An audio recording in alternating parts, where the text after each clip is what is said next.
Hello, everyone. I'm Alyse Nelson. I'm President, CEO, and one of the very proud founders of Vital Voices Global Partnership.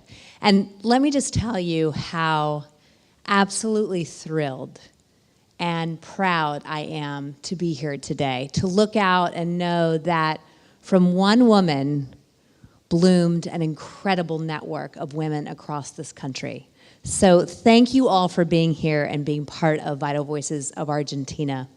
What I want to do today is talk to you a little bit about the story of Vital Voices on a global scale, how we were founded, how we grew, and I hope the one thing that you will take away from today is that Vital Voices has never been an organization. It has always been a movement of women across countries and cultures, generations and ages, a network that could not be more diverse, except for the fact that we're all women, but a network that is connected by this thread, this powerful thread, a belief and an understanding that leadership is not what we thought it was. Leadership is not about the corner office, how many people report to us, how much money we make, a particular title. Leadership is about seeking power to empower others. It's about understanding that power expands the moment it's shared. That is exactly what's happened here in Argentina, and that is why I am so honored to be here. So let me just take you back to 1995. So, does this picture look familiar? Some of you might remember, back in 1995, there was something called the United Nations Fourth World Conference on Women. It happened in Beijing, China, and it was the largest gathering of women activists ever in history. At that point, and still, the largest gathering ever. I was a 21-year-old college student, desperate to understand my place in the world back then in 1995. Now, 1995. There's no social media back then. There aren't a lot of laws on the books that say that domestic violence is a crime or that women are the tool to ignite economies around the world. There's not a lot of this. We are pretty much on the margins, women's issues, you know, that 51% of the population. But Hillary Clinton, then First Lady at the time, decides that she's going to travel across the world, even though many people tell her it's not her place. She's going to travel to Beijing, China, to that Fourth World Conference on Women. And when she gets there, and where's Monique? Because Monique was there. You were there, right? No, you weren't there, but you remember it. Anyone here there? Was anyone there? So at that conference, she says, for the first time, even though it sounds sort of, you know, not very radical, back then it was, she says women's rights are human rights and human rights are women's rights. And it was a rallying call that ignited what was already brewing. Women around the world saying, enough is enough. We need to take our place. We need our voices to be at the decision-making table. Well, Hillary herself was extremely inspired.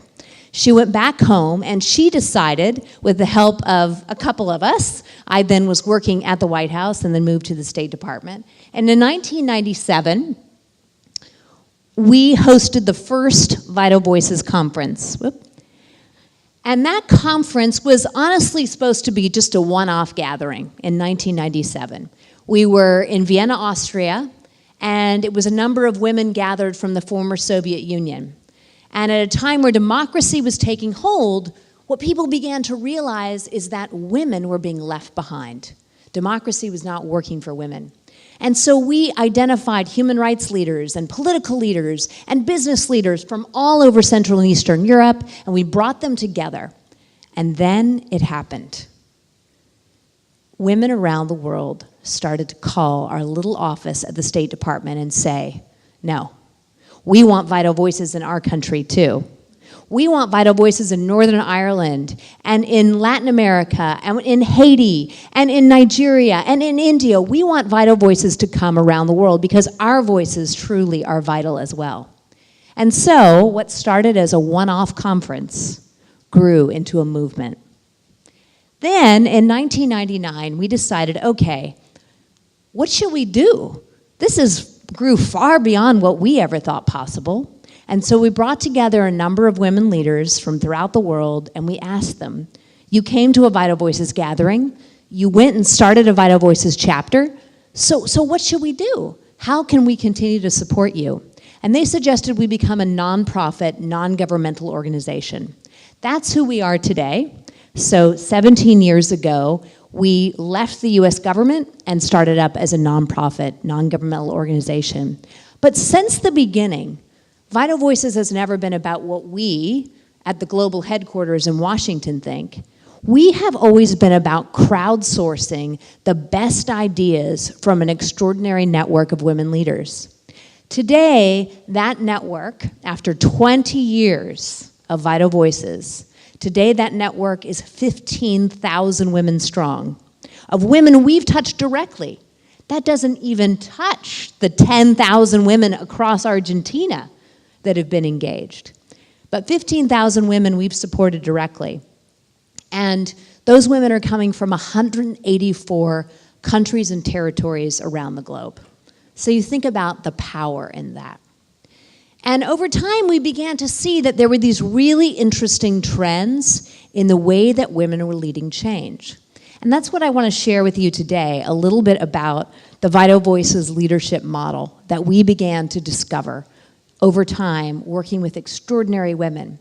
And whether they were working to bring about peace in conflict zones, or they were working to defend human rights and combat human trafficking, or they were working to uplift communities and countries out of poverty through social entrepreneurship endeavors, that they were leading change in this very similar way. There was something that connected a woman in Brazil who was this incredible graffiti artist with a peace activist in Northern Ireland, a similar way that they were leading change. And what we began to see is that women lead differently. I think for a long time we weren't willing to admit that. We weren't willing to admit that we're actually different than men. But you know what? That difference is precisely what our world needs today. So I want to introduce you to this crowdsourced model of leadership that we've learned over 20 years from women across Argentina and around the world. So first, we know that all great leaders have something called a driving force. And I particularly find this to be true with women leaders. We are motivated by something different. We're not motivated to step up outside our comfort zone and lead change to seek power for the sake of power. No. We step up because we want to right a wrong in our community, because we want to help uplift people and help them to, achieve their full potential, because we see a law that's not implemented. That's why women step forward and lead change. It's motivated from a very different place. So if you think about a driving force or that sense of mission, it really is about your own personal mission statement. What is it that drives you and moves you forward? For me, I gained my driving force in Beijing as a 21-year-old college student, learning from those thousands of women, across the world who are gathered there. But I realized that I have a voice and I have power, and I have to use that voice and power to empower other people and help voices that aren't being heard be heard. What I have found is that all extraordinary women leaders have this, that personal mission statement, that true north. And one of the things that I would love to encourage you to think about over the course of this afternoon is, what is your driving force? What do you stand for? Not what does your organization stand for, but you. You as a woman leader. No matter how many people you're leading, no matter how big your organization is, you need to have that driving force. From there, everything else follows. The second thing that we began to see with women leaders around the world is that they had these strong roots in the communities in which they served. They really could empathize with the people that they were leading. And what we began to see is that empathy, listening, that is a core ability of any great leader. If you can't put yourself in someone else's shoes, how can you expect to lead them forward? The third area we began to see is this idea of connecting across lines that divide. Women have a great ability to find commonality. Think about when you walked into this room, maybe met someone that you'd never met before. You might have tried to find those places to connect. Well, I had to, leave work, and that means I'm going to have to do more work at the end of the day. Where can we connect? I have children. I've left them behind, and, someone else is doing this, that, and the other thing. We find those places to connect. Women are really, really good at that. We have this innate desire and ability to want to connect with each other. And that's certainly what we have found. Whether it be peace activists or political leaders, women are very good at doing that. You can't expect to lead sustainable change if you can't do that. If you can't find that commonality with people who maybe disagree with you on a number of things, but you can agree on this one thing. I don't know about legislation here in Argentina and how it gets passed, but in my country, in the United States, both political parties have to come together across their differences to push a bill forward, to turn it into a law.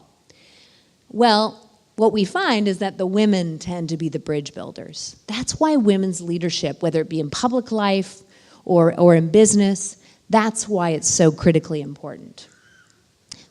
Fourth, leadership practice, and we call them practices because, quite frankly, you're never done practicing.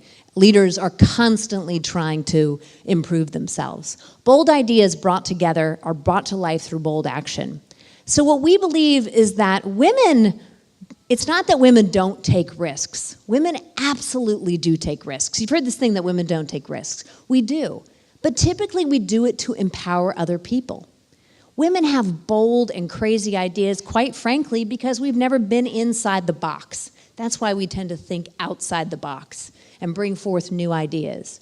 But the most important thing about this practice of our leadership model and what we've learned from women around the world is that if you have a bold idea, know that no one is ever going to come to you with an invitation to make change, right? That's never going to happen. If you have a bold idea, take that first step, that bold action, and bring it to life. The last area or practice of our leadership model and what we've learned from women around the world, and quite frankly, I would not believe this if I didn't see it for myself, is that when women gain power and opportunity, they share it. Think about Maria Gabriela Hoch, one woman who came to a Vital Voices program 10 years ago, where she gained training and mentoring and support, and she found women like her, and she thought, there's nothing like this in Argentina. I have to take these contacts, this idea, this inspiration, I have to bring it home, I have to spread it. And then she began to reach out to others. Then she moved to Miami, and it kept going. And why did it keep going? Because she didn't hold on to that resource, that power, tightly. She took that powerful idea and she spread it.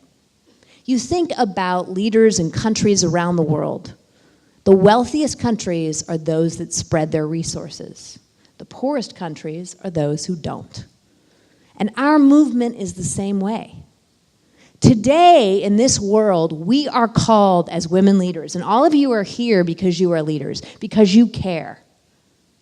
You know that it is not just about being successful. We have to also be significant. We have to lead and leave a lasting legacy.